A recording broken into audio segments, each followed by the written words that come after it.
Hello नमस्कार साथियों, ज्ञान पाठशाला स्टार में आप सभी का स्वागत है। आइए आज की क्लास को आरंभ करते हैं, आगाज़ करते हैं। आज की क्लास का हमारा टॉपिक रहेगा ग्रंथि यानी ग्लैंड के बारे में अध्ययन करने वाले हैं और इसको अच्छे से समझने का प्रयास करेंगे। तो चलिए देरी न करते हुए क्लास को स्टार्ट करते हैं। तो सबसे पहले हमारा टॉपिक लिखा हुआ है ग्रंथि यानी ग्लैंड। सबसे पहले समझेंगे ग्लैंड क्या है यानी ग्रंथि क्या है। तो हम डिफिनेशन के तौर पर इसको समझेंगे कि ग्लैंड क्या है। तो इसको डिफिनेशन कहता है कोशिका का वह समूह जो तरल पदार्थ का स्रावन करता है, जो तरल पदार्थ का स्रावन करता है वह क्या है? ग्लैंड है यानी ग्रंथि है। ठीक है, इसके अंतर्गत हम लोगों को पढ़ना है पहला है हार्मोन। पहला क्या है? हार्मोन। और दूसरा क्या है? दूसरा हमारा है एंजाइम। दूसरा हमारा क्या है? एंजाइम। हार्मोन का अलग कार्य है और एंजाइम का अलग कार्य है। ठीक है, तो हम लोग ग्रंथि के बारे में समझ रहे हैं कि कोशिका का वह समूह जिसमें तरल पदार्थों का स्रावन होता है यानी लिक्विड पदार्थ का स्रावन होता है। पहला आता है उसमें हार्मोन आता है और दूसरा क्या आता है? एंजाइम आता है। ठीक है, तो आगे बात की जाए एंजाइम और हार्मोन की बात की जाए तो देखा जाए इसमें कि ग्लैंड को हम लोगों को दो भागों में पढ़ना है। एक होता है अंतःस्रावी ग्रंथि और दूसरा क्या होता है? बहिःस्रावी ग्रंथि। ठीक है, ग्रंथियों को कितने भागों में बांटा गया? दो भागों में। पहला क्या है? जैसे पहला लिख रहे हैं हम लोग ग्रंथि को यानी ग्लैंड को कितने भागों में बांटा गया? दो भागों में बांटा गया। ठीक है, पहला क्या है? अंतःस्रावी ग्रंथि। पहला क्या है? अंतःस्रावी ग्रंथि। ठीक है, और दूसरा क्या है आपका? दूसरा आपका है बहिःस्रावी ग्रंथि है। क्या है? बहिःस्रावी ग्रंथि। ठीक है, अंतःस्रावी ग्रंथि को इसको इंग्लिश में हम लोग बोल सकते हैं इंडोक्राइन ग्लैंड। क्या बोलेंगे? इंडोक्राइन ग्लैंड बोलेंगे। ठीक है, और इसको हम लोग क्या बोलेंगे? एक्सोक्राइन ग्लैंड बोलेंगे। ठीक है, अंतःस्रावी ग्रंथि और ये हो गया बहिःस्रावी ग्रंथि। अब यहाँ पे सवाल आता है कि सर इसमें अंतर क्या होता है कि बहिःस्रावी ग्रंथि और अंतःस्रावी ग्रंथि को हम लोग पहचान करेंगे। तो क्या होता है? अंतःस्रावी ग्रंथि को ये जो होता है अंतःस्रावी ग्रंथि से स्रवन क्या होता है? तो हार्मोन का स्रवन होता है। किसका स्रवन होता है? इसमें हार्मोन का स्रवन होता है। ठीक है, किसका स्रवन होता है? हार्मोन का। और इसमें देखा जाए बहिःस्रावी ग्रंथि में किसका स्रवन होता है? तो इसमें एंजाइम का स्रवन होता है। इसमें किसका स्रवन होता है? इसमें एंजाइम का स्रवन होता है। इसमें किसका होता है? एंजाइम का स्रवन होता है। ठीक है, आगे देखा जाए तो ये अंतःस्रावी ग्रंथि में नलिका नहीं होती है। नलिका नहीं होती यानी नलिका मुक्त होती है।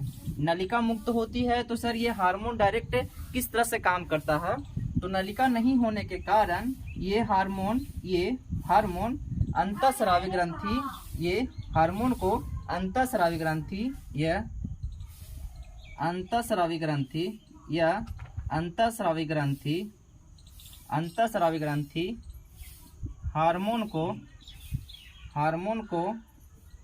हार्मोन को सीधा रक्त में मिला देती है। किस में मिला देती है? रक्त में मिला देती है।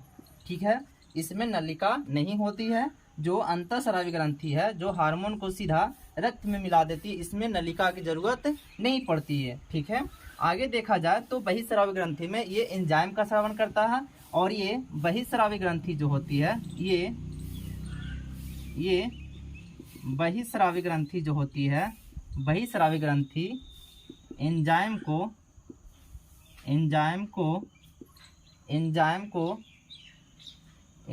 को लक्षित स्थान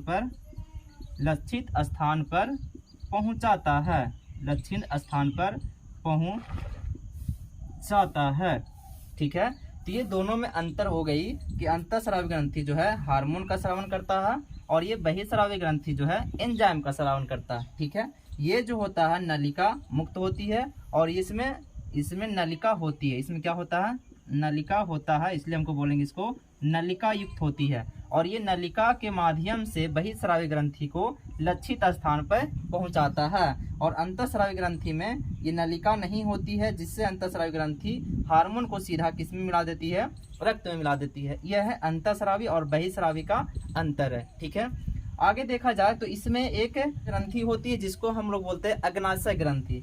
अग्नाशय ग्रंथि जो होती है अंतःस्रावी और बहिःस्रावी का एक क्या होती है, मिक्सअप होती है, यानी कह सकते हैं हम लोग वो मिक्स ग्लैंड होता है। यानी कह सकते हैं कि कौन सा ऐसा ग्रंथि है जिसे हम लोग मिश्रित ग्रंथि कहते हैं, यानी उसको बोल सकते हैं अंतःस्रावी के अंतर्गत भी काम करता है वो, और बहिःस्रावी के अंतर्गत वो काम करता है। तो अगला यहाँ पे देखा जाए, हम लोगों ने देख लिया अंतःस्रावी ग्रंथि और बहिःस्रावी ग्रंथि का अंतर। आगे देखा जाए तो मिश्रित ग्रंथि हम लोग बोलेंगे, इसको क्या बोलेंगे हम लोग, मिश्रित ग्रंथि।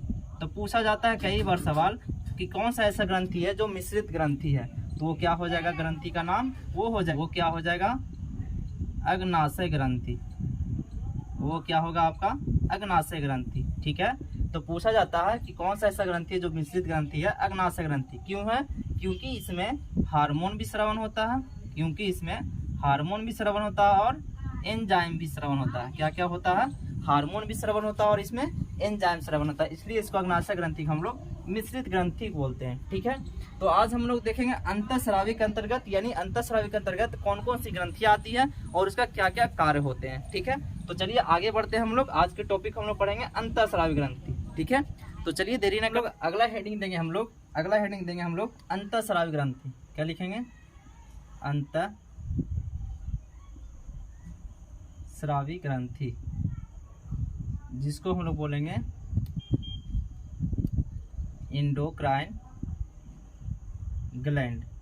क्या बोलेंगे, एंडोक्राइन ग्लैंड। ठीक है, तो सबसे पहले बात यहाँ पे ये होता है कि अंतःस्रावी ग्रंथि का जनक कौन है, यानी अंतःस्रावी ग्रंथि का जनक किसे कहा जाता है। तो इसका आंसर होगा थॉमस एडिसन। क्या होगा, थॉमस एडिसन। ठीक है, तो अंतःस्रावी के अंतर्गत कौन कौन सी ग्रंथियां आती है उसको हम लोग देखने वाले हैं और समझने वाले हैं। तो चलिए एक डायग्राम के माध्यम समझेंगे। जैसे एक हम मानव को चित्र बनाने का प्रयास करते हैं और उसको हम लोग समझते हैं। ठीक है, ये मान लेते हैं एक तरह से मानव है, क्या एक तरह से मानव को फिगर बन गया। ये हम लोग समझेंगे कि सर इसके अंतर्गत हम लोग अंतःस्रावी ग्रंथियों के अंतर्गत देखते हैं कि कौन कौन सी ग्रंथियां आती हैं। ठीक है, तो खोपड़ी में देखा जाए तो 3 ग्रंथियां पाई जाती है। कितने ग्रंथि होती है, 3। पहला होता है पीयूष ग्रंथि, पहला क्या होता है, पीयूष ग्रंथि। ठीक है, दूसरा क्या होता है हमारा, दूसरा होता है हाइपोथैलेमस ग्रंथि, दूसरा क्या होता है, हाइपोथैलेमस ग्रंथि। ठीक है, और तीसरा हमारा होता है पीनियल ग्रंथि। तीसरा क्या होता है, पीनियल। तो पहला हम लोग क्या देखे, पीयूष ग्रंथि, दूसरा हम लोग देखे हाइपोथैलेमस, और तीसरा क्या देखे हम लोग, पीनियल ग्रंथि देखे। ठीक है, तो खोपड़ी में कितने ग्रंथियां, अंतःस्रावी की 3 ग्रंथियां, पीयूष ग्रंथि, हाइपोथैलेमस और पीनियल ग्रंथि। ठीक है, और आगे हम लोग देखेंगे इसके अलावा यहाँ पे देखेंगे तो गले में एक ग्रंथि पाई जाती है जिसको हम लोग बोलते हैं थायराइड ग्रंथि। क्या बोलते हैं, थायराइड ग्रंथि। ठीक है, और यहीं पे इसका बगल में 2 जोड़ी का ग्रंथियां पाई जाती है जिसको हम लोग बोलते हैं पैराथायराइड ग्रंथि, जिसको हम लोग क्या बोलते हैं, पैराथायराइड ग्रंथि। ठीक है, और यहाँ पे बाएं साइड में हृदय होती है और इसी के जस्ट बगल में यहाँ पे एक हार्मोन पाया जाता है, यहाँ पर एक हार्मोन पाया जाता है जिसको हम लोग बोलते हैं थाइमस। क्या बोलते हैं, थाइमस ग्रंथि बोलते हैं। क्या बोलते हैं, थाइमस ग्रंथि। फिर उसके नीचे थोड़ा आएंगे तो यहाँ पर होता है हमारा किडनी, और किडनी की जस्ट ऊपर देखा जाए तो एक ग्रंथि होती है जिसको हम लोग बोलते हैं एड्रिनल। क्या बोलते हैं, एड्रिनल ग्रंथि बोलते हैं। ठीक है, और उसी का जस्ट नीचे आते हैं तो यहाँ पर होता है जनन ग्रंथि। क्या होती है, जनन ग्रंथि होती है।